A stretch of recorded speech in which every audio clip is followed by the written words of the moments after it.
ఎలా ఉంది ప్లాన్? మీరు చెప్పిన దాంట్లో పాయింట్ లేదని, పొటెన్షియల్ లేదని నేను అనట్లేదు కిరీట్ గారు. మనం మంచి కోచింగ్ సెంటర్ పెట్టామే అనుకోండి, నేనేదో నీలాంటి టాప్ ప్రొఫెషనల్స్ దాన్ని బ్రహ్మాండంగా నడుపుతారు. అనుకోండి. అనుకోవడం ఏంటి, విషయం ఉన్నట్టుగా అంత వినయం కూడా మంచిది కాదు. నువ్వు అదరగొడతావు. తెలుసు సార్, నేను అదరగొడితే మాత్రం మనకు ర్యాంకులు రావద్దు. మధుబాబు, ర్యాంకులు అంటే బ్యాంకులో లోన్ లాంటివయ్యా. ప్రొసీజర్ తెలిస్తే అవి వస్తూనే ఉంటాయి. ఒకసారి రావడం మొదలు పెట్టిన తర్వాత మచ్చికైన జాతి కుక్కలా మన వెంటే ఉంటాయి. ఆ సంగతి నాకు వదిలేసాయి. మీ కిరీట్ దాస్ అని కాదు, టోపీ దాస్ అని పేరు పెట్టాల్సింది మీ అమ్మా నాన్న.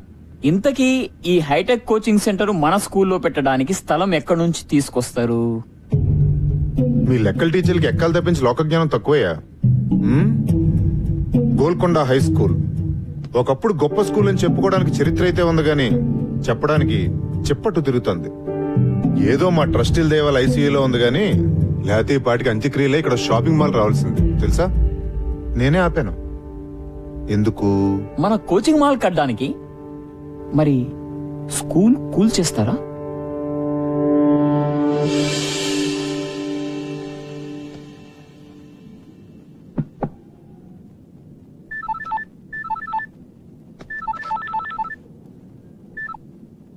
హలో విశ్వనాథ్ గారు, నేను చైర్మన్ గారు చెప్పండి సార్. ఒకసారి బోర్డు రూమ్కి వస్తారా? ఇప్పుడా? యా, కొంచెం ఇంపార్టెంట్. అదే మన ఫండింగ్ గురించి అనుకున్నాం కదా, దాని గురించి. వస్తున్నాను సార్.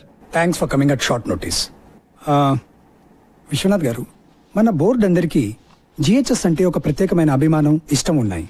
కానీ రిజల్ట్స్ లేకుండా ఈ స్కూల్కి డబ్బులు ఇన్వెస్ట్ చేయడం చాలా కష్టం. కనీసం ఒక్క ఆస్పెక్ట్ లో, స్పోర్ట్స్, అకాడమిక్స్ ఆర్ మీకు ఇష్టమైన క్రికెట్ లో ఏదో ఒక్క దానిలో జిహెచ్ఎస్ ని మళ్ళీ టాప్ పొజిషన్ కు తీసుకుని వెళ్ళండి. I'm with you. లేకపోతే ట్రస్టీలు ఒప్పుకోవట్లేదు. కిరీట్ దగ్గర ఒక ప్రపోజల్ ఉంది, దాన్ని అందరూ సపోర్ట్ చేస్తున్నారు. కిరీట్? యా, కిరీట్ అంటే ఏదో బిజినెస్ ప్రపోజల్ అయి ఉంటుంది. అఫ్ కోర్స్, మన స్కూల్ గ్రౌండ్ లో ఒక ఐఐటి, ఎంసెట్ కోచింగ్ సెంటర్ కట్టాలని Kireet idea. What? I can't believe it. ఇది చాలా దారుణం సార్. ఆ గ్రౌండ్ లేకపోతే జిహెచ్ఎస్ ఆత్మ లేనట్టు సార్. ఎంత చరిత్ర ఉంది సార్ ఆ గ్రౌండ్ కి, ఎన్ని జ్ఞాపకాలు, ఎన్ని విజయాలు. ఆ గ్రౌండ్ లేకపోతే. విశ్వనాథ్ గారు, ఏళ్ల కిందటి జ్ఞాపకాలకి ఏం విలువ ఉంటుందండి కిరీట్ లాంటి వాడికి? మీరేమైనా చేసి ఆ గ్రౌండ్ ని కాపాడాలి. ఏ క్షణమైనా కిరీట్ ఈ ప్రపోజల్ తో మీ దగ్గరికి రావచ్చు. అందుకే మిమ్మల్ని ముందే పిలిచి చెప్తున్నాను. Thank you mister Shah. Good luck.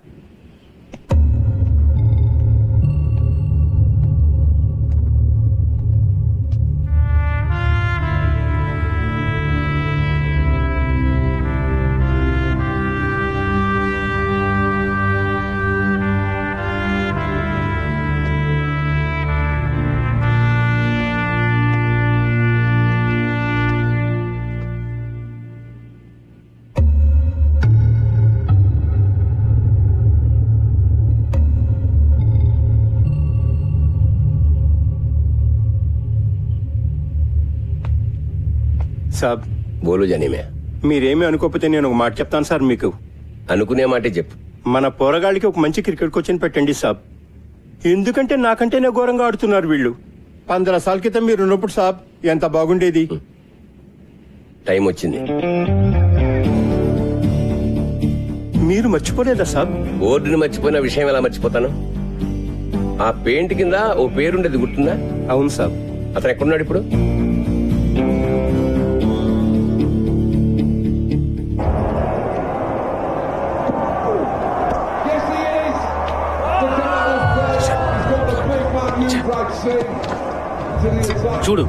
చూడరా మన వాళ్ళని. ఛాంపియన్స్ అన్నావుగా, ఒక్కడు కూడా బ్యాట్ పట్టుకుని రాదు. టీం బంగ్లాదేశ్, జింబాబే, కెన్యా అంటే తొడగొట్టేస్తారు. ఇక్కడికి రాగానే అన్ని జాడతాయి. ఫిక్సింగ్ మావా, ఫిక్సింగ్. అంతా పైసా.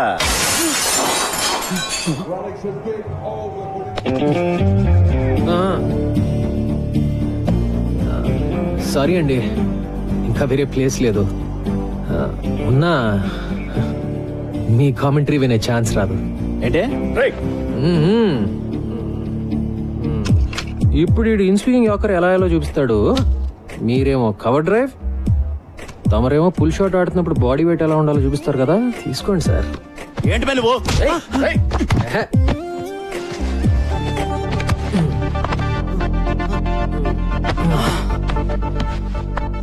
మన దేశంలో ఒకటే ఒక జబ్బు బాబాయ్, తెలిసిన విషయం సరిగ్గా చేయకపోవటం, తెలియని విషయం గురించి అతిగా మాట్లాడటం.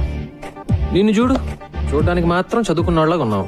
అప్పటి నుంచి ఇండియా టీంని తిడుతూనే ఉన్నావు. నీకేం చెప్తే అర్థం అవుతుంది?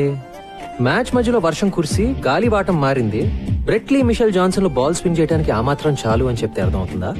లేకపోతే ఓల్డ్ బాల్ ని రివర్స్ స్వింగ్ చేయడం నేర్చుకున్న Stuart Clark in swing yorker అద్దరగొట్టాడని చెప్తే అర్థం అవుతుందా? వాళ్ళు 100 కొడితే మనం 101 కొట్టాలి, లేకపోతే మనం 100 కొడితే వాళ్ళు 99 దాటి కొడతాం. అంతే నీకు తెలిసిన క్రికెట్ కదా. వదిలే సంపత్ సార్, మీరు కూడా రారా పదరా. ఎందుకు సంపత్ వాళ్ళతో? కోచింగ్ బాగానే ఇచ్చాను కదా.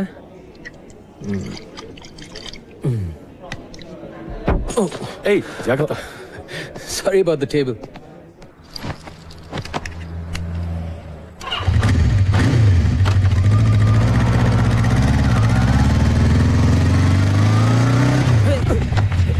ముసలోడా, సంపత్ బాబు బాగున్నారా?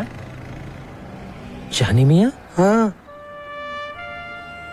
జిహెచ్ఎస్ జానిమియా? అవును. ఏంటిలా?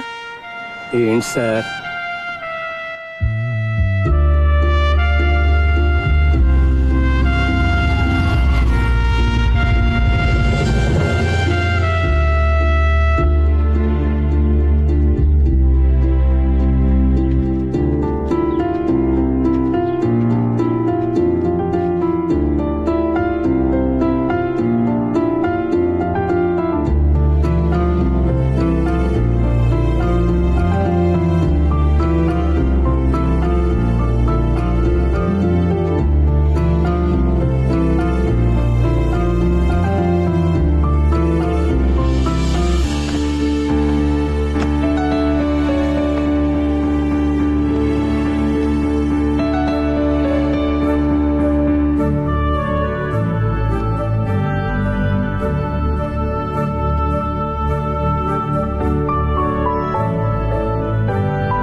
ఎక్స్క్యూజ్ మీ, ఎవరు కావాలి మీకు? విశ్వనాథ్ గారు. ప్రిన్సిపల్ గారా? యా, నన్ను కలవమన్నారు. ఐమ్ సంపత్. ఓ, ఇలా వెళ్తే క్వాడ్రాంగిల్ వస్తుంది, ఎడం వైపు 2 తెలుసండి. మీరు అడ్డంగా నిలబడింది మా స్టాఫ్ రూమ్ కి వెళ్ళే మెట్లని కూడా తెలుసా మీకు? సారీ. That's okay. మీరు ఇంగ్లీష్ టీచరా? మీకెలా తెలుసు? యూజువల్ గా బాగుండేది వాళ్ళే కదా. క్వాడ్రాంగిల్, ప్రిన్సిపల్ మీకు తెలుసు కదా?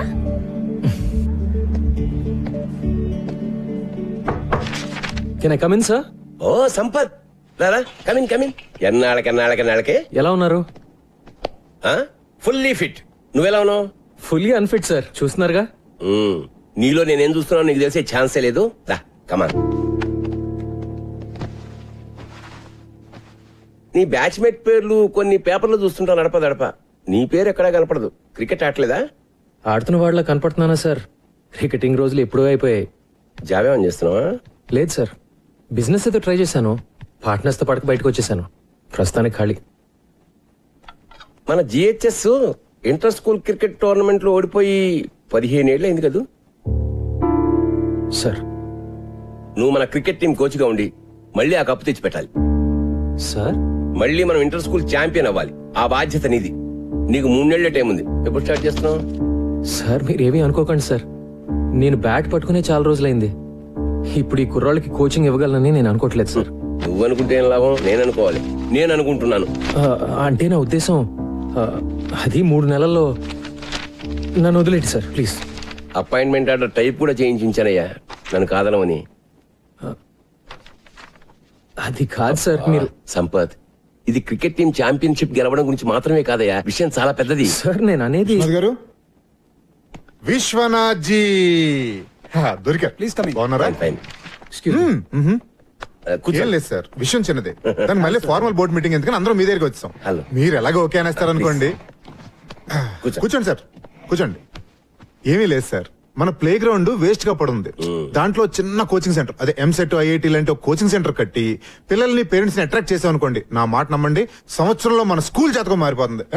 అంటే ఏమంటారు? కిరీట్ గారు- సార్, ఇప్పుడు మన పిల్లలు మరీ దారుణంగా తయారయ్యారు సార్. నిన్న కాక మొన్న ఒక చిన్న గదిలో ఐఐటి ఎంసెట్ కోచింగ్ సెంటర్ పెట్టినోడు కూడా వెళ్ళని చూసి నవ్వుతున్నాడు సార్. అదిగా సార్ నేను చెప్పేది. కోచింగ్ సెంటర్ల పేరుతో పిల్లల్ని గదుల్లో కుక్కి ఊరికే పాఠాలు రుబ్బిస్తే అది చదువు కదా సార్. జిహెచ్ఎస్ అలాంటి స్కూల్ కాకూడదనే నా బాధ. సార్. ఎడ్యుకేషన్ అంటే అన్ని ఉండాలి సార్, అదే జిహెచ్ఎస్ ఫిలాసఫీ. ఆటలు, ఎక్స్ట్రా కరిక్యులర్ యాక్టివిటీస్ లేకపోతే పిల్లలు మగ్గిపోతారు. జిహెచ్ఎస్ ప్లే గ్రౌండ్ ఈ స్కూల్ చరిత్రలో చాలా ముఖ్యమైన భాగం సార్. గొప్ప గొప్ప ఫిలాసఫీలు అమలు చేయడానికి మన చారిటీ నడపట్లేదు సార్. అయినా మీరు ప్లే గ్రౌండ్ గా పిలిచేది కొన్ని కోట్ల ఖరీదు చేసే జిహెచ్ఎస్ రియల్ ఎస్టేట్ ప్రాపర్టీ. మీ ఇంటి వెనకాల పెరడు కాదండి. చదువు సంగతి వదిలేండి సార్, ఒక్క ఆటలో ఉన్న జిహెచ్ఎస్ కనీసం లాస్ట్ పొజిషన్ లో ఉందా సార్? చెప్పండి. మన ఈ బ్యూటిఫుల్ ప్లే గ్రౌండ్ లో గేదెలు మేయడానికి గడ్డి కూడా లేదండి. ఆవార కుర్రాళ్ళు గిల్లిదండలాడడానికి, ముసలోళ్ళు మార్నింగ్ వాకులు చేయడానికి తప్ప దేనికి పనికి రావట్లేదు. ఇలాంటి బంజర భూమిని బంగారం చేద్దాం మొర్రో అంటే దానికి ఇంత డిస్కషన్ ఏంటి సార్? జెంటిల్మెన్, నాకు ఒక్క సంవత్సరం టైం ఇవ్వండి. జిహెచ్ఎస్ ని ది బెస్ట్ స్కూల్ గా. దిగిపోతున్నాను రా మగడా అంటే గట్టిగా ఏదో గోల్డ్ మెడల్ వస్తుందంటారండి సార్. మీకు అర్థం కావట్లా సార్, ఇక్కడ డబ్బులు లేవు. మీ కళలు, క్రికెట్, గూటి బిళ్ళ సర్టిఫికేట్ 4 తీసుకోవడం కూడా పనికిరావండి. ర్యాంకులు సార్, ర్యాంకులు కావాలి సార్. కాస్త ప్రాక్టికల్ గా బిజినెస్ మ్యాన్ లో ఆలోచించండి. కిరీట్ గారు, ఇది స్కూల్, బిజినెస్ కాదు. విశ్వనాథ్ జీ, ఈ ప్రపంచంలో ప్రతి ఒక్కటి బిజినెస్ సార్. ఈ రోజుల్లో చదువు అద్భుతమైన బిజినెస్ సార్, నా మాట నమ్మండి ప్లీజ్. నిజంగానా? అలా అని ఎవరండి చెప్పింది మీతో? ఎక్స్క్యూజ్ మీ, మీరెవరు సార్? ఇతను మీ అసిస్టెంట్ కదా? జెంటిల్మెన్, అతను నేను Golconda high school cricket team కొత్త కోచ్ని. పేరు సంపత్. వాట్? ఈ డొక్కులో స్కూల్ కు టీం కూడా ఉందా? దానికి మీరు కోచా? ఎప్పుడైంది అపాయింట్మెంట్? ఇప్పుడే సార్. ఓ, ప్రిన్సిపల్ గారు అపాయింట్ చేశారంటే మ్యాటర్ చాలా సీరియస్ అనమాట. ఏం సాధిద్దాం సార్ మీరు? 15 సంవత్సరాల నుంచి లాస్ట్ నుంచి సెకండ్ ప్లేస్ లో ఉన్నాం. ఈసారి లాస్ట్ నుంచి ఫస్ట్ ప్లేస్ కొట్టేద్దామనే. ఇంకో 3 నెలల్లో ఇంటర్ స్కూల్ నాకౌట్ టోర్నమెంట్ జరగబోతుంది.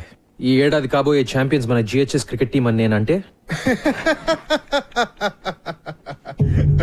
విశ్వనాథ్ గారు, ఇంత చిన్న ఎక్కడి నుంచి తెచ్చారు సార్ ఇతన్ని? ఛాంపియన్, కప్పు, కప్పు, కప్పే. మరి కప్పులు గెలిస్తే కబోర్డులు నిండుతాయి గానీ లాభం ఏంటి సార్? ఉంది సార్. నా టీం పర్ఫార్మెన్స్ వల్ల జిహెచ్ఎస్ స్టూడెంట్స్ అందరూ బెటర్ గా చదువుతారని కూడా నేనంటే. ఏంటి సార్ ఇది? సీరియస్ తమాషానా? సీరియస్ గానే అంటున్నాను సార్.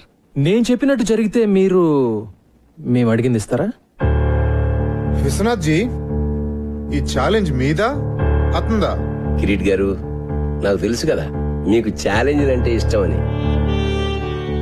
నా బతుకంతా ఛాలెంజ్లు గెలుపులేగా. మీరన్నదే నిజంగా జరిగితే నరుడా, ఏమి నీ కోరిక? ఎప్పటికీ ఈ జిహెచ్ఎస్ గ్రౌండ్ లో వేరే కన్స్ట్రక్షన్ జరగకూడదని లీగల్ గా ఒక తీర్మానం చేయాలి. What is this? ఇదేమైనా సినిమా అనుకుంటున్నారా? జోకులు చాలు. Please cool wait sir, wait. Vishwanath garu, Vishwanath గారు, నా కోచింగ్ సెంటర్కి బాగానే చెక్ పెట్టారు సార్. ఓకే. ఒక్క రూల్ ఏంటంటే, మీ దద్దమ్మ టీం ఓడిపోతే మీరు మీ గురువు విశ్వనాథ్ గారు రిజైన్ చేసి వెళ్ళిపోవాలి. మళ్ళీ దరిదాపుల్లో కనపడకూడదు. ఒకవేళ నేను ఓడిపోతే ట్రస్టీగా రిజైన్ చేస్తా. ఓకే? పర్ఫెక్ట్. 3 నెలల్లో మీరు, నేను. So the meeting is over. ఏదనుకుంటే చాలా ఎక్సైటింగ్ గా జరిగింది కదా. కృష్ణాజీ బయలుదేరతా. All the best champion.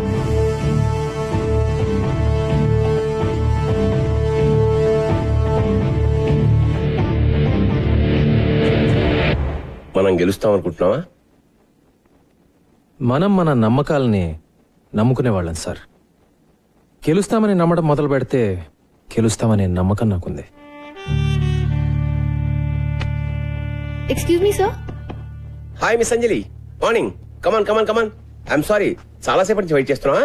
లేదు సార్, ఇప్పుడే వచ్చాను. వచ్చిన సిగ్నేచర్ కావాలి sir. Okay Anjali, this is Sampath, మన కొత్త క్రికెట్ కోచ్. దిస్ మేము ఇస్ కలిసాం సార్ ఇందాకే. Oh good good. Sampath GHS old student, brilliant cricketer. తెలుసు సార్. రియల్లీ? ఎలాగా? సాధారణంగా క్రికెటర్స్ ఎంత బాగుంటారు కదా sir. Oh is it? Glad to have you here. Thanks sir. నేను మన ఫెసిలిటీస్ అన్ని ఒకసారి. Sure sure sure. జానివా జీ సాబ్. 3:30 కల్లా ఆ క్రికెటర్ కుర్రాళ్ళందరినీ మన గ్రౌండ్ కు రమ్మని చెప్పి నోటీస్ టైప్ చేసి ఓకే సాబ్. ముబారక్ సాబ్, ముబారక్. ఇప్పుడే తీసుకొస్తాను సాబ్.